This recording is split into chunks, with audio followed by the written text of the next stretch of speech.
నమస్తే అండి, నేను మీ జర్నలిస్ట్ పండరి.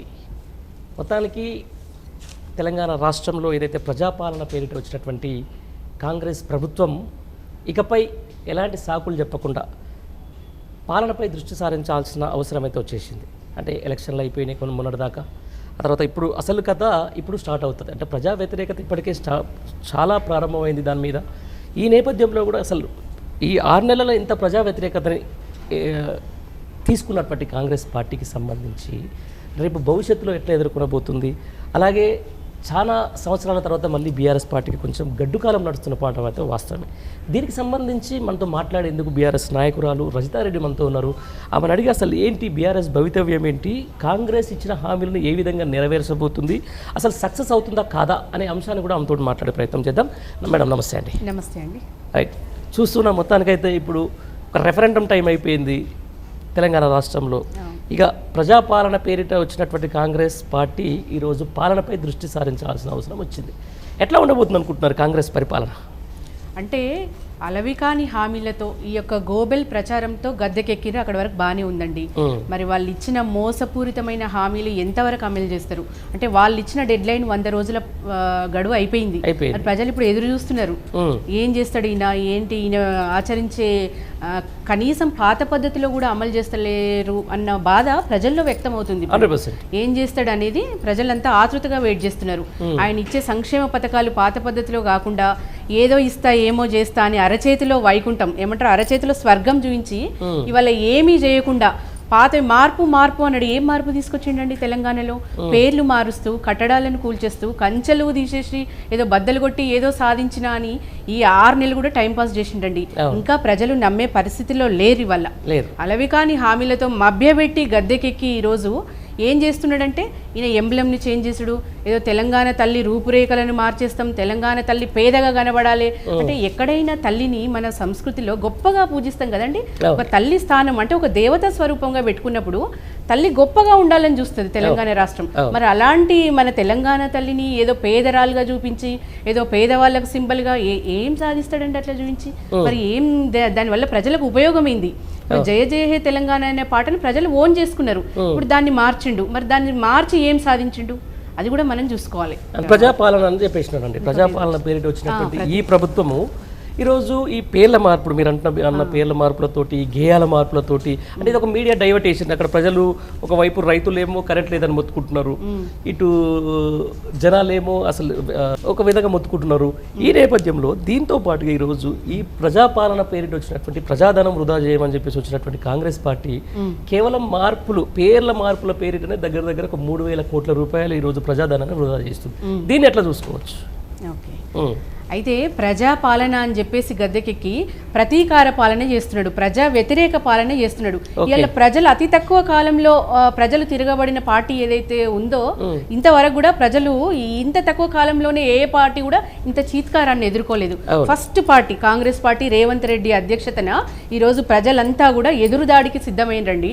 ఈరోజు వీళ్ళు చేస్తానన్న హామీలకు ప్రజలు ఎంతో ఎదురుచూపులతోనే ఇప్పుడు రైతు బంధు అయిపోయింది, ఇప్పుడు మళ్ళీ నాట్లేసే పద్ధతి వచ్చేసింది, నాట్లేసే టైం వచ్చింది. మరి ఇప్పటికి కూడా చాలా మంది రైతులకు రైతు బంధే అందలేదు. మరి ఈ పేర్ల మార్పుల కోసం దగ్గర 3,000 కోట్లు ఖర్చు పెడుతున్నాడు. ఈ చిహ్నాల కోసం కానీ, ఈ బోర్డు, ఈ ఎంబ్లం కానీ, ఇవన్నిటి కోసం 3,000 కోట్లు ప్రజాధనాన్ని దుర్వినియోగం చేస్తున్నాడు. మరి ఈ ప్రజాధనాన్ని రైతులకు ఇస్తే అట్లీస్ట్ రైతులన్నా బాగుపడే వాళ్ళు కదండి. మరి రైతు భరోసా పేరిట ఆయన ఏదో అంతర్జాతీయ స్థాయికి పోయి ఆ విదేశాలలో పోయి ఆయన రైతు భరోసా పేరు మీద ఉపన్యాసాలు ఇచ్చొచ్చిండు. ఎంత సిగ్గుచేటండి. రైతు బందే సక్క పడని ఈయన రైతు అక్కడ పోయి ఇట్లాంటి మాట్లాడి రావడం ఎంత సిగ్గుచేటు, ఎంత అవమానకరం. ఈరోజు ప్రజలంతా గమనిస్తుండండి. మార్పు నిర్ణయాలపై ఖర్చు ఇంత తడిసి మోపడైతుంది. మరి ప్రజాధనాన్ని దుర్వినియోగం చేసే అర్హత కానీ ఆ రైట్ ఆయనకి ఎక్కడుంది చెప్పండి? ఇప్పుడు దగ్గర 3,000 కోట్లు అంటే అది చిన్న విషయమా? ఇట్లా చోటా మార్పులకే ఇంత ధనాన్ని వేస్ట్ చేస్తే ఈ 6 నెలల పరిపాలన కూడా ఈయన పేర్ల మార్పుడికే చేస్తే ఇంకా మిగతా పరిపాలన ఎట్లుంటుంది అనేది మనం గమనించవచ్చు. ఈ 6 నెలల్లోనే ఆయన 5 ఏళ్ల ముఖ చిత్రం ప్రజలకు అర్థమైంది. ఈయన ఏం చేస్తాడనేది ప్రజలకు అవగాహనకు వచ్చేసిండ్రు. మళ్ళీ కేసీఆర్ వైపే చూస్తున్నారండి. కేసీఆర్ మార్పు నుంచి అంటే శూన్యం నుంచి సునామీ సృష్టించిన కేసీఆర్ గారు ఇక్కడ ఇవాళ ఉన్న ప్రజాధనాన్ని వేస్ట్ చేసుకుంటా గత ప్రభుత్వాలను నిందించండి ఇన్ని రోజులు. ఇక్కడ ఖాళీ కుండలున్నాయి, నేనేదో ఖజానా ఉందని వచ్చినా అన్నాడు. మరి రాష్ట్రం అప్పుల కుప్పగా ఉందన్నాడు. మరి ఇంత నిందించిన ఆయన మరి ఇంత ధనం పెట్టి ఆయన వేస్ట్ చేస్తుంటే మరి దీని మీద ఎవరు ప్రశ్నించే వాళ్ళు లేరా అండి? మరి ప్రజలు కానీ కాంగ్రెస్ పార్టీ నాయకులు కానీ మరి ఈయన నియంత పోకడకు ఎవరు అడ్డు చెప్పే వాళ్ళు లేరా అనేది ఇక్కడ మనం గమనించాల్సిన విషయం. ఓకే, దాంతో పాటు ఇప్పుడు ఏదైతే అసలు తెలంగాణ రాష్ట్రంలో కేసీఆర్ ఆనవాళ్ళే లేకుండా చేస్తా అనేది ఇప్పుడు ఒక మోటో తోటి బయలుదేరి చేస్తున్నటువంటి కథ. దాంట్లో చూస్తూ ఉన్నాం మనం టీఎస్ నుంచి టీజీ మార్పులు ఇవన్నీ. అసలు సాధ్యమా తెలంగాణ నుంచి కేసీఆర్ని దూరం చేయడం? తెలంగాణకు కేసీఆర్ గారికి ఉన్న అనుబంధం మాటల్లో చెప్పలేనిదండి.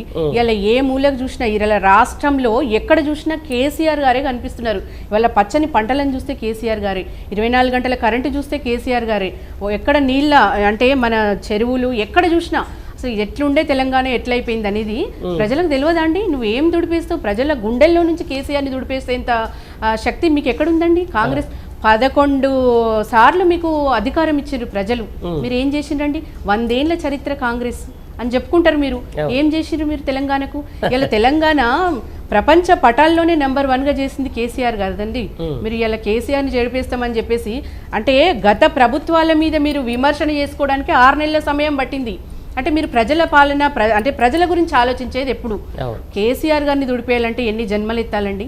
ఇలా తెలంగాణలో కేసీఆర్ గారు అంటే సంక్షేమ పథకాలు గడప గడపకు అందినాయి. ఇలా కేసీఆర్ గారి పేరు పుట్టిన బిడ్డ నుంచి అంటే పసిపిల్లల నుంచి పండు ముసలి దాకా కూడా కేసీఆర్ గారి పేరు నోట్లో నానిందండి. వల్ల ఇలా కేసీఆర్ గారిని వదిలేసుకున్నందుకు రాష్ట్ర ప్రజలు ఎంత బాధపడుతున్నారండి.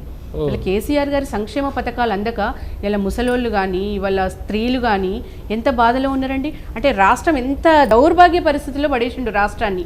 ఏదో చేస్తామని చెప్పి ప్రజలకు మభ్యపెట్టి ఇవాళ ఏవీ చేయకుండా నువ్వు కాలయాపన చేస్తూ ఉన్న పేర్లను మార్చుకుంటూ లక్షల వేల కోట్లు తగలేసుకుంటా ఈరోజు తెలంగాణ రాష్ట్రాన్ని ఏడికి తీసుకుపోతాడనే భయభ్రాంతులకు గురి చేస్తున్నాడు తప్పితే ఆయన ఏమీ చేసే పరిస్థితి లేదు మొత్తానికి.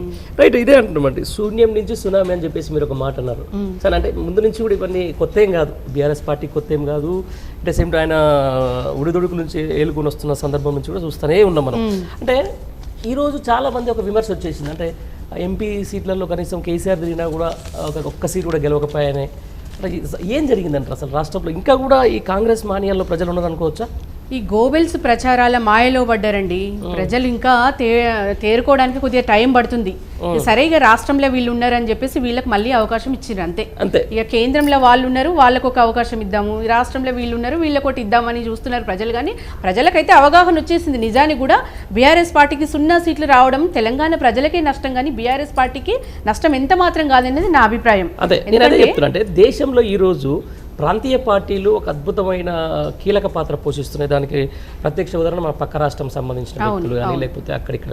ఈరోజు కేసీఆర్ గారు మొన్న నుంచి ఫస్ట్ నుంచి కూడా మొత్తుకుంటూ ఉన్నారు, ఈరోజు ప్రాంతీయ పార్టీలు చాలా కీలకం అవుతాయి, మాకు ఒక 10 సీట్లు ఇవ్వండి అని చెప్పేసి కూడా మొత్తుకుంటున్న సందర్భాన్ని చూస్తే ఈరోజు దేశం ముంగట తెలంగాణ అనాథగా మిగిలింది. ఏ రాష్ట్రానికి ఆ రాష్ట్ర ప్రయోజనాలు ఈరోజు సెంట్రల్ తల ఉంచి తీసుకోవాల్సిన పరిస్థితి వచ్చేసింది. ఈరోజు తెలంగాణ మాత్రం ఏం సపోర్ట్ చేయకుండా కూర్చోవాల్సి వస్తుంది. దీన్ని ఎట్లా చూస్తారు? అంటే ఇది చాలా బాధాకరమైన విషయం అండి. తెలంగాణ అస్తిత్వం గురించి కానీ తెలంగాణ ప్రాంత అభివృద్ధి గురించి కానీ మాట్లాడే నాదుడు లేదని చెప్పేసి చాలా బాధాకరమైన విషయం. చాలా బాధపడుతున్నాయి ఇది. ఎందుకంటే మన తెలంగాణ హక్కుల కోసం గతంలో ప్రశ్నించింది బీఆర్ఎస్ పార్టీయే, అందరికంటే ఎక్కువ క్వశ్చన్స్ సంధించింది బీఆర్ఎస్ పార్టీయే. కొట్లాడి తీసుకొచ్చి అసలు కేంద్రం సహకరించినప్పటికీ కూడా రాష్ట్రంలో జరగాల్సిన అభివృద్ధి అంతా జరిగిపోయింది కదండి. కేసీఆర్ గారి సారథ్యంలో ఎవరు సహకరించుకున్న కేంద్రం నుంచి ₹1 కూడా లేకపోయినప్పటికీ కూడా చాలా మనము డెవలప్ అయినాం. అన్ని రాష్ట్రాల్లోకి వెళ్ళి తెలంగాణ రాష్ట్రం అగ్రగామిగా నిలబెట్టిండు కేసీఆర్ గారు. మరి ఇప్పుడు తెలంగాణ గురించి కొట్లాడే వాళ్ళు ఎవరున్నారండి? అంటే ఎవరి స్వప్రయోజనాలు స్వార్థ ప్రయోజనాలకి వాళ్ళు పనిచేస్తున్నారు. వీళ్ళు ఎంతసేపు ఈ కాంగ్రెస్ పెద్దలంతా ఢిల్లీ పెద్దలని తృప్తి పరచడానికే పనిచేస్తున్నారు. ఈ నుంచి సంచులు మోయాలి, మూటలు మోయాలి, అధిష్టానాన్ని మెప్పియాలి, వాళ్ళ దృష్టిలో పడాలి, వాళ్ళ పదవులు కాపాడుకోవాలి, అంతే తప్పితే తెలంగాణ రాష్ట్ర ప్రయోజనాలు వాళ్ళకి పట్టవు. గతంలోనే చెప్పిండు కేసీఆర్ గారు, కాంగ్రెస్ వస్తే రాబందుల రాజ్యం రాకాసుల భోజ్యం అవుతుందని కేసీఆర్ గారు ముందు నుంచి చెప్తానే ఉన్నారు. అలాగే జరుగుతుంది. ఇప్పుడు ఎంతసేపు వాళ్ళ స్వప్రయోజనాలకే పనిచేస్తున్నారు. మంత్రులంతా కూడా ఇసుక దందాలు చేస్తున్నారు. అంటే వాళ్ళు ఇప్పుడు 10 ఏళ్ళ అధికార దాహం తీరాలి కదండి. మరి ఎవరు బిజీలో వాళ్ళు మునిగిపోయినారు. ఇవాళ రాష్ట్రంలో యథేచ్ఛగా ఇసుక దందా జరుగుతుంటే దాని గురించి ప్రశ్నించే వాళ్ళే లేరు. మరి ముఖ్యమంత్రి గారు ఏం చేస్తుంటారో తెలుస్తలేదు. రాష్ట్రం నలుమూలలా యథేచ్ఛగా ఈ దందా కొనసాగుతుంటే మరి దీనికి వంత పాడుతున్నాడా ఆయనే అర్థమైతలేదు. అంటే గతంలో సీతక్క కూడా బయటకు వచ్చింది ఇసుక దందాలు, మరి స్వయంగా ఆయన పిఏని పట్టుబడ్డాడు, మరి ఆయన మీద కేసు ఏమైందో ఇంతవరకు ఎవరు మాట్లాడతలేరు. ప్రతి మంత్రి కూడా ఇప్పుడు పాలమూరు జిల్లాలో కూడా యథేచ్ఛగా సాగుతుందని పేపర్లో చూస్తున్నాం. ఇప్పుడు ఇక్కడ ఆయన ఎమ్మెల్యే శామ్యూల్ గారు కూడా తుంగతుర్తి ఎమ్మెల్యే గారు కూడా చేస్తున్నారని పేపర్లో చూస్తున్నాం మనం. మరి దాని మీద ముఖ్యమంత్రి గారు ఏం స్పందిస్తలేడు, మరి కాంగ్రెస్ పార్టీ మిగతా మంత్రులు కానీ ఏం స్పందిస్తలేరు. అంటే ఇది ఎవరికి వాళ్ళకి పూర్తి స్వేచ్ఛనిచ్చారు అన్నట్టేనా మంత్రులందరికీ? అంటే మంత్రులకు తెలియకుండా కూడా జీవోలు తయారు చేసి పంపిస్తున్నాడు.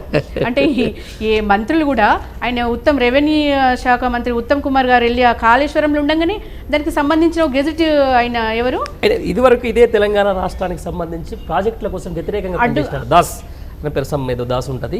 రైట్, ఇవన్నీ చూస్తున్నప్పుడు ఒకసారి అంటే మళ్ళీ తెలంగాణ మీద అస్తిత్వం మీద, తెలంగాణ సాంప్రదాయాల మీద, తెలంగాణ ఇక్కడ ఉన్నటువంటి ఒక మన ఆత్మగౌరవం మీద గట్టి దెబ్బ పడుతూ ఉన్నది. ఎందుకంటే ఈరోజు ఇక్కడ ఉన్నటువంటి ముఖ్యమంత్రి, ఆంధ్రప్రదేశ్లో ఉన్నటువంటి మొన్న కొత్తగా గెలిచినటువంటి టీడీపీ ముఖ్యమంత్రి ఎవరైతే వాళ్ళ అనుబంధం గురించి మనందరం తెలుసు, గురు శిష్యులు అంటారు, అయ్యని అంటారు. ఇప్పుడు మళ్ళీ ఒకసారి ఇక్కడ టీడీపీ పేరున పడుతుంది, చంద్రబాబు పేరున పడుతుంది. దీన్ని ఎట్లా చూడొచ్చు అంటారు? అంటే గతంలో తెలంగాణ వ్యతిరేక శక్తులేనండి వీళ్ళంతా కూడా.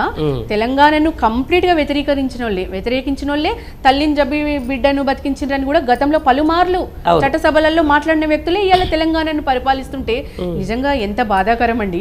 గతంలో రేవంత్ రెడ్డి గారిని కూడా రైఫిల్ రెడ్డి అనేవాళ్ళు. అంటే మన ఉద్యమకారుల మీద తుపాకీ ఎక్కుపెట్టిన చరిత్ర ఆయనది.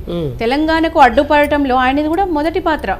అంటే అటు చంద్రబాబు నాయుడు గారు కానీ ఇటు ఈయన కానీ తెలంగాణ విషయంలో కంప్లీట్గా కూడా వాళ్ళు అగెనిస్ట్గా ఉన్నోళ్ళే. ఇలా వాళ్ళే వచ్చి రాష్ట్రాన్ని పరిపాలిస్తుంటే దాన్ని క్వశ్చన్ చేయడానికి కూడా ఎవరు లేదన్న బాధ ప్రతి మనిషిలో కూడా ఉండిపోయిందండి. ఇది ప్రతి ఒక్క ఉద్యమకారుడు కూడా ఇదే మాట్లాడుతున్నారు. మరి ఉద్యమకారులను మేము అందరం దగ్గర తీస్తాం, ప్రతి ఒక్క ఉద్యమకారుని కూడా 200 గజాల జాగిస్తా అన్నాడు, ఏదో మభ్యపెట్టిండు వాళ్ళని కూడా.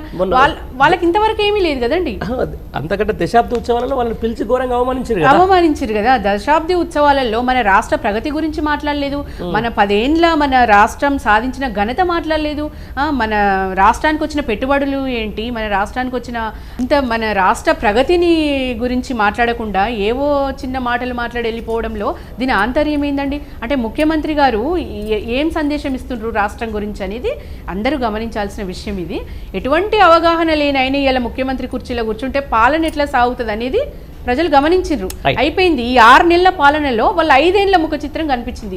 వాళ్ళు మాటలకే గాని చేతలకు కాదు అన్న విషయం ప్రజలకు క్లారిటీ వచ్చేసింది. కింద మొన్న ఒక సోషల్ మీడియాలో ఒక ఫోటో బాగా వైరల్ అవుతుంది, చూసారా మీరు? అంటే సోనియా గాంధీ గారు ఇట్లా కింద కూర్చుంటే అక్కడ సాక్షాత్తు ఇక్కడ ఉన్నటువంటి ముఖ్యమంత్రి, నేను గద్దెని దించిన ముఖ్యమంత్రి వెనక నిలబడ్డారు. మళ్ళీ ఒకసారి ఢిల్లీకి ఆత్మగౌరవం, తెలంగాణ ఆత్మగౌరవం పనంగా పెడుతున్నాను అనుకోవచ్చా? నిజంగా కూడా ఇది చాలా చూడంగానే కొద్దిగా బాధ అనిపించింది. అంటే చాలా తెలంగాణకే జరిగిన అవమానం అనిపించిందండి. ఒక ముఖ్యమంత్రి స్థాయిలో ఉండి వాళ్ళ ఎంపీ గారే కూర్చున్నారు పక్కన, వాళ్ళ ఎంపీ కూర్చొని ఉన్నాడు, మన తెలంగాణ ముఖ్యమంత్రి నిలబడి ఉన్నాడు. అది సోనియా గాంధీతో భేటీ అని రాసిండ్రు. మళ్ళీ హెడ్డింగ్ చూస్తే చాలా బాధాకరం. అసలు ఎంత అవమానం అండి. ఢిల్లీ బానిసత్వానికి తెలంగాణ పౌరునికి జరిగిన అవమానం, తెలంగాణ నాయకునికి జరిగిన అవమానంగా భావిస్తున్నారు తెలంగాణ ప్రజలు. ఇలా తెలంగాణ ప్రజల ఆత్మగౌరవ ప్రతీక అండి. మన అస్తిత్వం కోసం, మన భాష కోసం, మన వేషధారణ కోసం, మన హక్కుల కోసం కొట్లాడి తెలంగాణ సాధించుకున్నాం. ఈ ఢిల్లీ గులాంల దగ్గర, గుజరాత్ గులాంల దగ్గర మన వ్యవస్థ ఉండొద్దని మనం కొట్లాడుకొని తెచ్చిన తెలంగాణను మళ్ళా తీసుకుపోయి వాళ్ళ కాళ్ళకే పెడుతుండంటే ఈయన ఏం మనిషిండి ఈయన? అంటే తెలంగాణ అస్తిత్వాన్ని మళ్ళీ తీసుకుపోయి వాళ్ళ కాళ్ళ కింద తాకట్టు పెడుతున్నాడా? అంటే కనీసం ఆయన కూర్చునే గౌరవం లేదు, కూర్చునే స్వేచ్ఛ లేదు. ఆయన పోయి మన తెలంగాణ రాష్ట్ర హక్కులను సాధించుకొస్తాడా అండి? ఢిల్లీ గులాంల దగ్గర మన హక్కులను సాధించుకొస్తాడా? ఈయన ఇక ప్రజలు గమనిస్తున్నారు. దీని గురించి నాయకులే కాదు ప్రజలే స్పందిస్తున్నారు.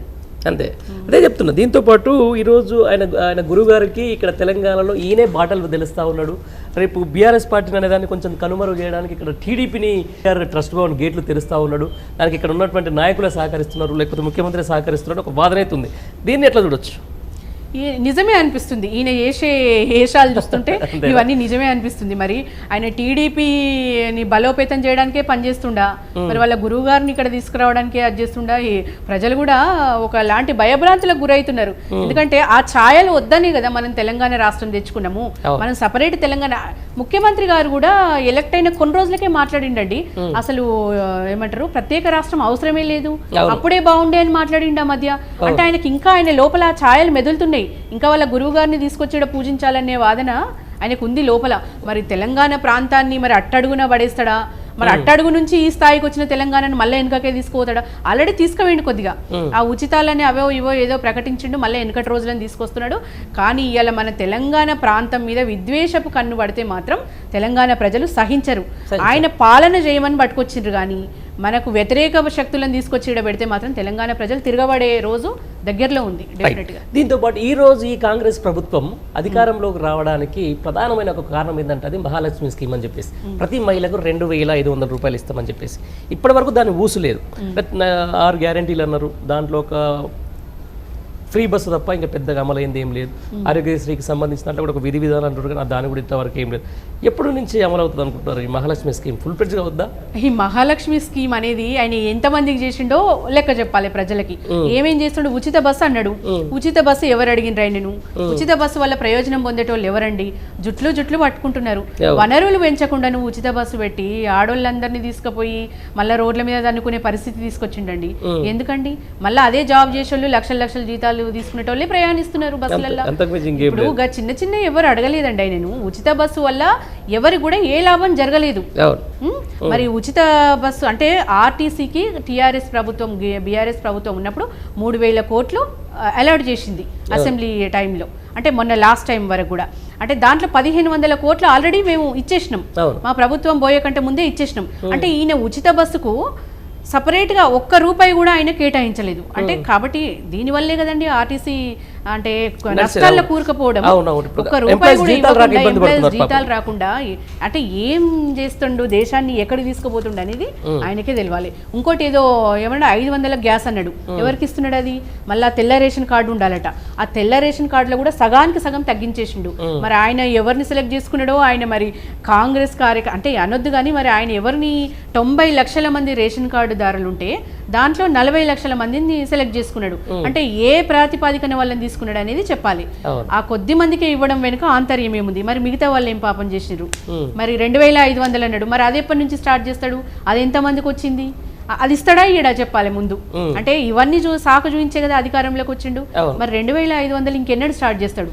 6 నెలలు అయిపోయింది. 100 రోజులలో చేస్తా అన్నాడు కదా ఆయనే. 6 నెలలు అయిపోయింది. మరి ఇలా ప్రతి ఒక్క మహిళ నాతో సహా వెయిట్ చేస్తున్నాం, ఎన్నడూ వస్తుంది అది? దానికి ఆల్మోస్ట్ దానికి ఫుల్ స్టాప్ పెట్టిండండి. అది ఇచ్చే అంటే అది ఇవ్వాలన్న ఆలోచన కానీ అది ఇచ్చే అంటే రాష్ట్రం అప్పుల కుప్పలో ఊరుకపోయిందని చెప్పిండు కదా, అది ఇచ్చే ఆలోచన లేదు ఆయనకు. మభ్య పెట్టిండు, ఏదో చెప్పిండు, వచ్చిండు. ఇప్పుడు ఇచ్చే పరిస్థితి లేదు అక్కడ. ఏదేమైనా కూడా రాష్ట్ర ఆత్మగౌరవం ఇక్కడ ఉన్నటువంటి అస్తిత్వం అనేది చాలా ఇంపార్టెంట్ అండి. ఇప్పుడు రావడంతో ఈయన ఫస్ట్ అసెంబ్లీ పేరిట శ్వేతపత్రాలు అని చెప్పేసి 7 లక్షల కోట్లు అప్పయిందని చెప్పేసి అంటే ఏమంటారు, దేశంలో మన తెలంగాణ రాష్ట్రాన్ని ఒక ఇజ్జత్ తీసే పనులు అయితే విపరీతంగా జరిగినాయి. ఈ రోజు ఐటీ అనేది ఒక హబ్, హైదరాబాద్ అనేది ఒక ఐటీ హబ్. ఇప్పుడు ఇవన్నీ చూసిన తర్వాత కంపెనీలు ఎట్లా వస్తాయి? ఇక్కడ ఏమని పెట్టుబడులు పెడతాయి? అంటే రాష్ట్రాన్ని ఘోరంగా బదనం చేసి గత పాలకుల నిర్లక్ష్యం అని చెప్పేసి గత ప్రభుత్వాలను విమర్శించుకుంటా ఇన్ని లక్షల కోట్ల అప్పులు ఉన్నాయి, ఇట్లున్నాయి అట్లున్నాయి అని చెప్పేసి ఆయన పెట్టుబడులు రాకుండా చేసిండండి. ఆయన మాట్లాడిన విషయం పక్కన పెడితే నిజంగా కూడా ఇవాళ ఐటీ ఉత్పత్తులు కానీ కేటీఆర్ సారథ్యంలో తెలంగాణ రాష్ట్రం ఇవాళ ఎట్లుందండి అంటే స్టేట్స్కి పోయే ఆలోచనను కూడా విరమించుకున్నారు విద్యార్థులు కానీ యూత్ కానీ. అనేక సాఫ్ట్వేర్ కంపెనీలు అసలు ఎంత బ్రహ్మాండంగా అయిపోయిందండి ఐటీ హబ్ అనేది. ఇవాళ రాష్ట్రంలో ఐటీ హబ్ అనేది ఇవాళ సింగపూర్ని కానీ మిగతా దేశాలను మించిపోయిందండి. మరి ఈయన ఇట్లా మాట్లాడే విధానాన్ని బట్టి పెట్టుబడులు ఎట్లా వస్తాయండి? మన రాష్ట్రంలో ప్రభుత్వ రంగ సంస్థలు, పెద్ద పెద్ద ఐటీ కంపెనీలు, మిగతా సంస్థలు కూడా ఆదాయమే లేదు, బడ్జెట్ లేదన్నప్పుడు ఎక్కడి నుంచి వచ్చి పనిచేస్తాయండి? ఈయన మాట్లాడే మాటలు విచక్షణ రహితంగా అంటే ఆయన పరిపక్వతకు ఏమాత్రం కూడా అర్థం పడతలేవు అనేది ప్రజలు గమనించాలంతే. ఇప్పుడు మొత్తం అంతా పరిపాలనే. ఇప్పుడు ఈ సాకులు, ఈ ఎలక్షన్ కోడ్లు ఇవన్నీ చెప్పడానికి లేవిగా. అంటే పర్టికులర్గా నేనేమంటున్నా అంటే ప్రజాపాలన అనేది ఎట్లా ఉండాలి? ప్రజలకు అనుబంధంగా ఉండాలి, ప్రజలకు అభివృద్ధి ఘోరంగానట్టు ఉండాలి, రాష్ట్రానికి కొంచెం బ్రాండింగ్ వాల్యూ పెంచినట్టు ఉండాలి. బట్ వీళ్ళంతా ఏంటంటే ఒక డైవర్ట్ పాలిటిక్స్ అంటే ఏంటి? ప్రజలు ఇలా కరెంట్ అడుగుతున్నారు, ఇక మేము ఇక్కడ ఇంటి పేరు మారుస్తాం. ప్రజలాడ రైతులు మాకు రైతు బంధు అడుగుతున్నారు, ఇక మేము తెలంగాణ తల్లిని కొత్తగా రూపులు దిద్దుకుంటున్నాం అని చెప్పేసి ఈ డైవర్ట్ పాలిటిక్స్ అనేది జరుగుతూ ఉంది. దీన్ని ఎట్లా చూడొచ్చు అంటారు? మరి ప్రజలు నమ్ముతుర్రా? డెఫినెట్గా ప్రజలు ఆలోచన చేస్తున్నారండి, పునరాలోచన చేస్తున్నారు ప్రజలు. ఈయన ఏం చేస్తున్నాడు అనేది మనం మాట్లాడే కాదు, ప్రజలకు అర్థమైపోయింది. అయితే ఈయన డైవర్షన్ పాలిటిక్స్ ఎట్లా ఉన్నాయంటే పేర్లు మార్చుడు. ఇప్పుడు తెలంగాణ స్టేట్ అబ్రివేషన్ ను టీఎస్ నుంచి టీజీగా మారుస్తున్నా అనడము, తెలంగాణ తల్లిలో దొరసాని రూపురేఖలు ఉన్నాయి కాబట్టి తీసేస్తామనుడు, ఇంకేదో పాలన, ఇది ప్రజా పాలనానుడు ప్రతీకార పాలన చేసుడు. అంటే ఇవన్నీ మార్చుకుంటా వేల కోట్ల ప్రజాధనంని లూటీ చేసుకుంటా, అంటే ఇవన్నీ ప్రజామోదం పొంది చేస్తున్నాడు అంటే అది లేదు, ఆయన ఇష్ట ప్రకారం చేస్తున్నాడు, అంటే ఒక నియంతలాగా వ్యవహరిస్తున్నాడు. ఇవన్నీ మార్చుకుంటా ప్రజాధనం లూటీ చేస్తున్నాడు అండి. ఇప్పుడు తెలంగాణ చిహ్నం మన చిహ్నంని మార్చాల్సిన చార్మినార్ని కానీ కాకతీయ కళాతోరణం కానీ తీసేయాల్సిన అవసరం ఏముందండి? వరంగల్ ప్రజల అస్తిత్వానికి గుర్తండి అది. ఎంతో మంది నియంతలు కాలగర్భంలో కలిసినా కూడా కాకతీయుల వైభవాన్ని తుడచలేకపోయినండి. అంటే వాళ్ళు చేసిన ఘనత అట్లా ఉంది. మనకు చెరువులు తవ్వించిండ్రు, గొలుసుకట్టు చెరువులు ఊరూరా తవ్వించిండ్రు, సముద్రాలు తవ్వించిండ్రు. ఇలా దక్కన్ భూముల్లో నీళ్లు బారించిన ఘనత కాకతీయ రాజులదండి. మరి అట్లాంటి వాళ్ళ చరిత్రను దుడిపేసి నువ్వు ఏం సాధిస్తావండి? అంటే రాచరికం అనేది, ఇప్పుడు ఎర్రకోట నుంచి ప్రధాని మాట్లాడతాడు, మరి అది కూడా రాచరికం చిహ్నమే కదా, దాన్ని ఏమైనా ధ్వంసం చేస్తాడా? మరి యునెస్కో గుర్తించిన రామప్ప కట్టడాలు కూడా రాచరిక పోకడనే చూపిస్తున్నాయి. అంటే మరి అవేమన్నా ధ్వంసం చేస్తాడా? పాకాల సరస్సుంది, ధ్వంసం చేస్తాడా? అంటే ఈయన చేసే అంటే ఆయన మైండ్ పరిపక్వత అనేది ప్రజలు గమనిస్తున్నారు. ఇవాళ కాకతీయ కళాతోరణం అనేది వరంగల్లో కలెక్టరేట్ ముందు కూడా కాంగ్రెస్ పార్టీ కాకతీయ కళాతోరణం నిర్మించింది. మరి ఆ రోజుల్లో మరి అంటే కాంగ్రెస్ పార్టీ చరిత్ర ముఖ్యమంత్రికి తెలుసా? అంటే మరి ఇప్పుడు చూస్తే ఢిల్లీలో కూడా రోడ్ల పేర్లు కూడా పాతవి, మరి తుగ్లక్ రోడ్డు కానీ, అక్బర్ రోడ్డు కానీ, ఇంకేదో ఔరంగజేబు రోడ్లు కానీ, మరి ఇవన్నీ కాంగ్రెస్ పెట్టిన పేర్లే కదండి. మరి వాటిని కూడా దుడిచేస్తాడా? అంటే రాచరికపు ఆనవాళ్ళు అనేవి మన సంస్కృతికి చిహ్నాలు కదండి. అది రాచరికం కాదండి, మన సంస్కృతి. అది దాన్ని ఎట్లా దుడిపేస్తా అనుకుంటున్నాడు? ఈ రోజు చార్మినార్ కూడా అంటే మత సామరస్యానికి చిహ్నం అండి. 4 శతాబ్దాలుగా ఇవాళ మత సామరస్యానికి చిహ్నంగా ఉంది. అంటే ప్లేగు వ్యాధి అంతరించినందుకు అదొక ఘన విజయంగా నిర్మించిన చార్మినార్ను కూడా ఇవాళ తుడిపేస్తా అనడం. ఇలా హైదరాబాద్ అంటేనే చార్మినార్ అండి, అంత గొప్ప సంస్కృతి ఉన్న చార్మినార్ను కూడా తీసేస్తాడట.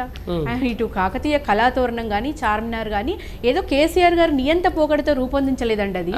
అది ఉద్యమం టైంలో ప్రజల నుంచి వచ్చింది. ఆ లోగో అనేది ప్రజలే ప్రతిపాదించిండ్రు. అది ప్రజల నుంచి వచ్చిన ముద్రను కేసీఆర్ గారు స్వీకరించి దాంట్లో చార్మినార్ని యాడ్ చేసి ప్రతిపాదించడం జరిగింది. ప్రపంచం గర్వించదగ్గ కళాకారుడు ఏలే లక్ష్మణ్ గారు రూపొందించినటువంటి చిహ్నం అండి అది.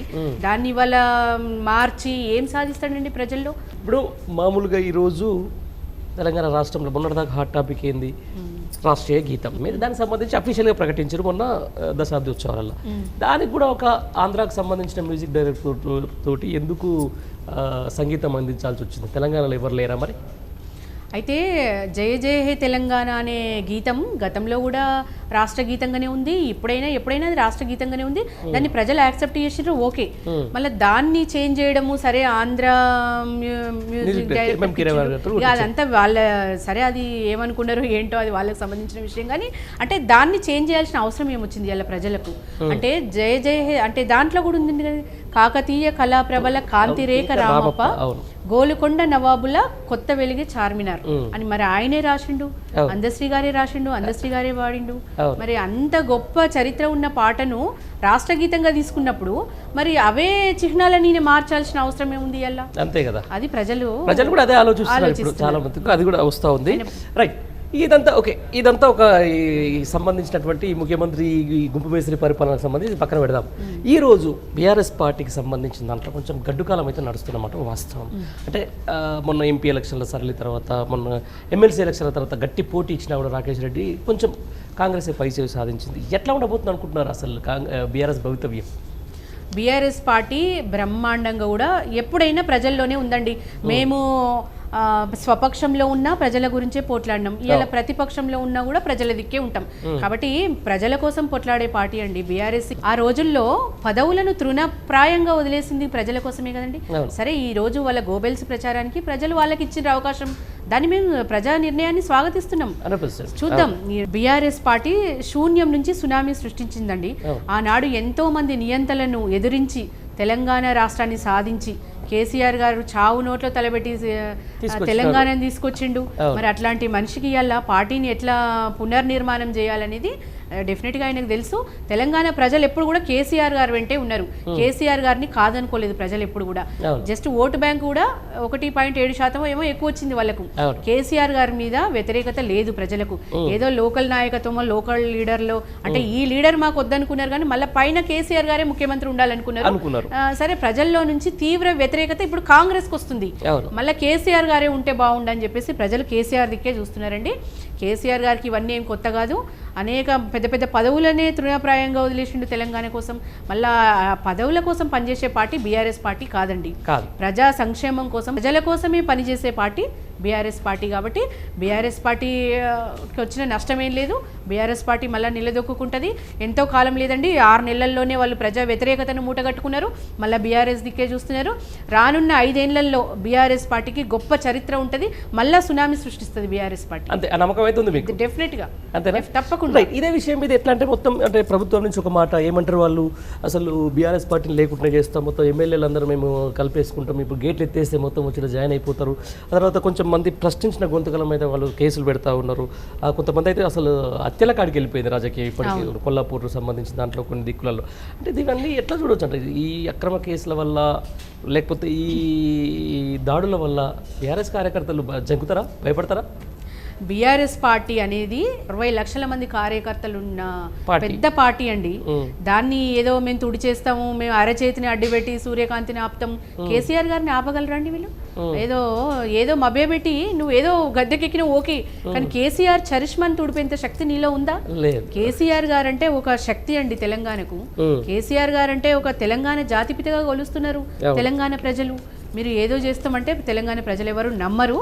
అండ్ ఇలా బీఆర్ఎస్ పార్టీని ఎదుర్కోలేక, బీఆర్ఎస్ కార్యకర్తలను కూడా వీళ్ళు ఎదుర్కోలేక కేసులు పెట్టడము, ఏదో సోషల్ మీడియాలో చిన్న చిన్న అంశాలను చూసుకొని వాళ్ళని జైళ్ళ పాలు చేయడము, వాళ్ళని భయభ్రాంతులకు చేయడము, నయానో భయానో బెదిరించడము, ఈ లీడర్లను కూడా బెదిరించి వాళ్ళ పార్టీలకు తీసుకున్నారు. మొన్న ఎంపీ ఎలక్షన్లో చూసినాం.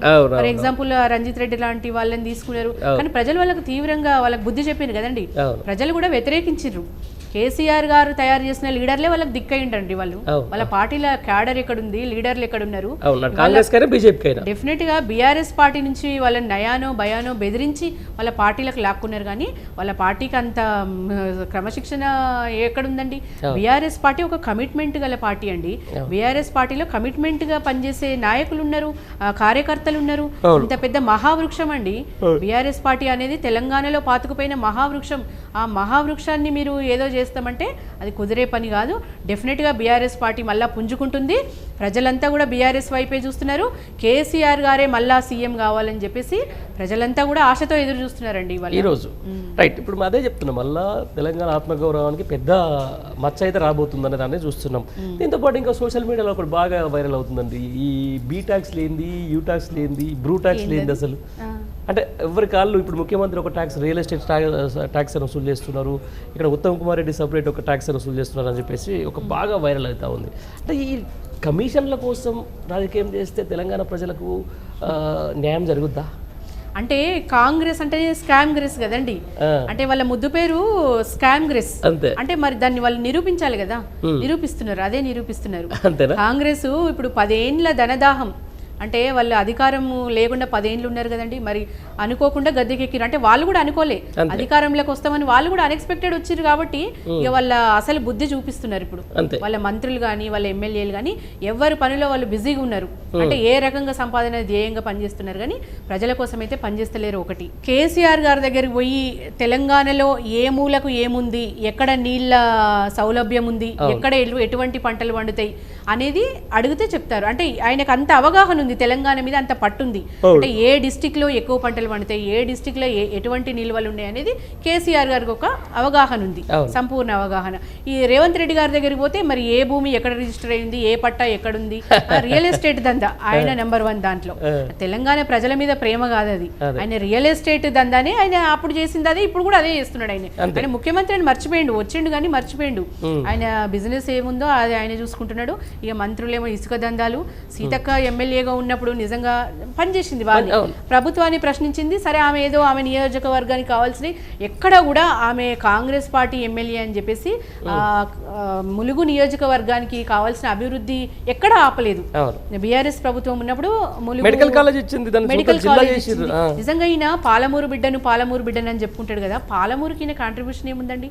బీఆర్ఎస్ పార్టీలో మెడికల్ కాలేజ్ ఇచ్చింది అంటే పాలమూరు బిడ్డనని గొప్పగా చెప్పుకుంటారు ముఖ్యమంత్రి గారు. పాలమూరుకు కాంగ్రెస్ చేసిన మంచి ఏముందండి? బీఆర్ఎస్ ప్రభుత్వంలో పాలమూరు రంగారెడ్డి ప్రాజెక్టుతో 1,00,000 ఎకరాల సాగు బీఆర్ఎస్ హయాంలో జరిగింది. మెడికల్ కాలేజ్ ఇచ్చిర్రు ములుగుకి, అన్ని రంగాలలో అన్ని రకాలుగా అభివృద్ధి చేసింది ములుగుని. అంటే బీఆర్ఎస్ హయాంలో జరిగిన అభివృద్ధి ఇప్పుడు దాన్ని కంటిన్యూ చేస్తారా మరి? అంటే వాళ్ళు ఇసుక దందాలో పడి మరి ఉన్న అభివృద్ధిని కూడా కుంటూ పడేస్తారా అనేది ఇవాళ పాలమూరు ప్రజల ప్రశ్న. తెలంగాణ రాష్ట్రానికి బీఆర్ఎస్ అవసరం ఏందనేది, లేకపోతే కేసీఆర్ అవసరం ఏందనేది చాలా మంది ఇవాళ మేధావులు బయటకు వచ్చేసి చెప్తానే ఉన్నారు ముందు నుంచి కూడా. అంటే వీళ్ళు ఏం చేసినా కూడా ఈ గుంపు మేస్త్రి పరిపాలనే ఉంటుంది, అంతకుమించి ఇంకేం ఉండదు అని చెప్పేసి కూడా ఇప్పుడు ఎవరైతే ఆ రోజు కేసీఆర్ని విమర్శించిన మేధావులందరూ కూడా ఈరోజు వచ్చి అయ్యా కేసీఆర్ గొప్పవడం కాడికి వచ్చిన పరిస్థితి వచ్చింది. ప్రజలు ఎప్పుడు టోటల్గా ఈ ప్రభుత్వం వైపు, ఈ ప్రభుత్వానికి సంబంధించి ఒక క్లారిటీకి వచ్చే అవకాశం ఉంది. ఎంత టైం పడుతుంది ఈ కాంగ్రెస్ మీద పూర్తి స్థాయిలో వ్యతిరేకత రావడానికి? కేసీఆర్ గారు తెలంగాణను వడ్డించిన విస్తరలేక అప్పచెప్పిండు. మరి దాన్ని అట్లనే తీసుకొని పోకుండా దాంట్లో ఇంకా ఏదో చేస్తాం మార్పులు చేర్పులు అని చెప్పేసి 1,000 కోట్ల ప్రజాధనాన్ని లూటీ చేస్తూ ఇంకా అంటే ఇప్పుడు కరెంటు మరి కేసీఆర్ గారు ఉన్నప్పుడు వచ్చింది ఎట్లా, ఇప్పుడు ఎందుకు వస్తలేదు? నీళ్లు కూడా కేసీఆర్ గారు ఉన్నప్పుడు వచ్చినాయి, మరి ఇప్పుడు ఎందుకు వస్తలేదు? రైతు బంధు కూడా నువ్వు కేసీఆర్ గారు ఇయ్యగలిగిండు, నువ్వు ఎందుకు ఇయ్యగలుగుతలేవు అనేది ప్రజలు గమనించిండ్రు. కేసీఆర్ గారు అమలు పరిచిన పథకాలు అవే నువ్వు యాజ్ ఇట్ ఈజ్ గా కూడా ఇస్తలేవు కదా. ఇప్పుడు రాష్ట్రాన్ని ఏదో చేస్తా అని వచ్చినావు, ఏది చేయకుండా కనీసం పాత పద్ధతిలో పాత వ్యవస్థ ఎట్లా నడిచిందో అట్లనే నడిపించినా చాలండి. తెలంగాణను ఈ మాత్రం ఉంచినా చాలు, ఇంకా అధోగతి పాలు చేయకుండా ఉంటే చాలు. కేసీఆర్ గారు నీకు ఎట్లా అప్పచెప్పిండో అట్లా ఉంటే చాలు తెలంగాణ రాష్ట్రం.